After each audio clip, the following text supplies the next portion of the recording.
So guys, আপনাদের সবারই একটা করে ইউটিউব চ্যানেল রয়েছে। আপনারা কিন্তু আপনাদের ইউটিউব চ্যানেলে রেগুলার ভিডিও আপলোড করেন, কিন্তু আপনার ভিডিওতে ভিউ হয় না, আপনার ভিডিওতে সাবস্ক্রাইবার আসে না।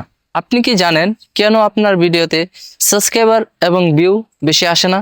জানি না। কারণ আপনি ভিডিও আপলোড করার সময় অনেক ভুল করে থাকেন।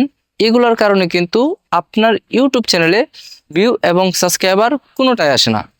সো গাইস, আজকের ভিডিওতে আমি আপনাদেরকে দেখাবো যে কিভাবে আপনি প্রফেশনালভাবে একটা ইউটিউব ভিডিও আপলোড করতে পারেন আপনার চ্যানেলে। সো গাইস, আজকের ভিডিওটা যারা যারা ইউটিউবার রয়েছেন, যারা যারা নতুন ইউটিউবে আসছেন, তাদের জন্য কিন্তু খুব গুরুত্বপূর্ণ একটা ভিডিও হতে চলেছে। আপনারা দয়া করে আজকের এই ভিডিওটা সম্পূর্ণ দেখবেন।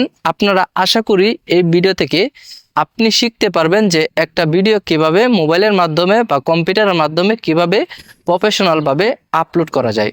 সো গাইস, বেশি কথা না বাড়িয়ে শুরু করতেছি আজকের ভিডিও।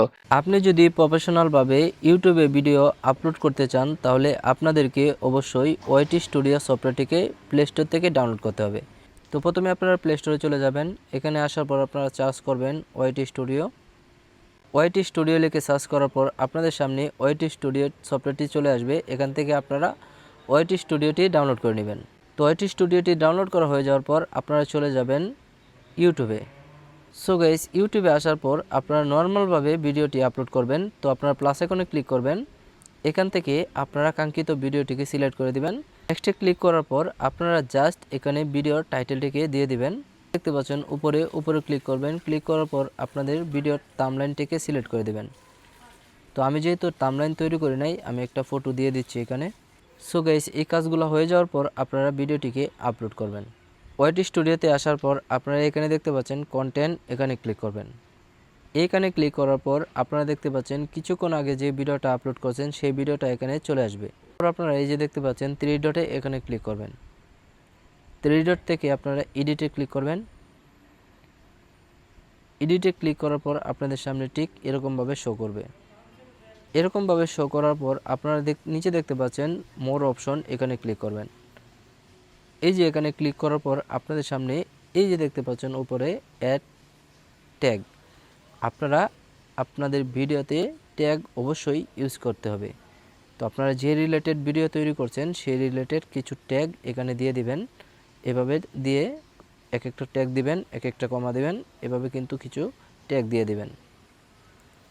তো গাইস, ট্যাগ দিয়ে দেওয়ার পর আপনারা নিচে দেখতে পাচ্ছেন এই যে কমেন্ট অপশন, এই কমেন্ট অপশনটাকে অবশ্যই চালু করে দেবেন। তারপর নিচে দেখতে পাচ্ছেন এই যে দেখতে পাচ্ছেন স্ট্যান্ডার্ড ইউটিউব লাইসেন্স। তো আপনি চাইলে কিন্তু আপনার ভিডিওটার লাইসেন্স কিন্তু দিয়ে দিতে পারেন। আপনার ভিডিও চাইলে কিন্তু অন্য কেউ কিন্তু ইউজ করতে পারবে। এইগুলো হয়ে যাওয়ার পর আপনারা কিন্তু এই যে দেখতে পাচ্ছেন এখানে সেভে ক্লিক করবেন। সেভে ক্লিক করার পর আপনারা আবারও 3 ডটে ক্লিক করবেন। এখান থেকে এই যে দেখতে পাচ্ছেন এই অপশনটাকে এখন পাবলিক করে দেবেন। পাবলিক করে দেওয়ার পর আপনারা সেভে ক্লিক করবেন। এই কাজগুলো করে যদি আপনি একটা ভিডিও আপলোড করতে পারেন, তাহলে অবশ্যই আপনার ভিডিও ভাইরাল হওয়ার সম্ভাবনা অনেক বেশি থাকে।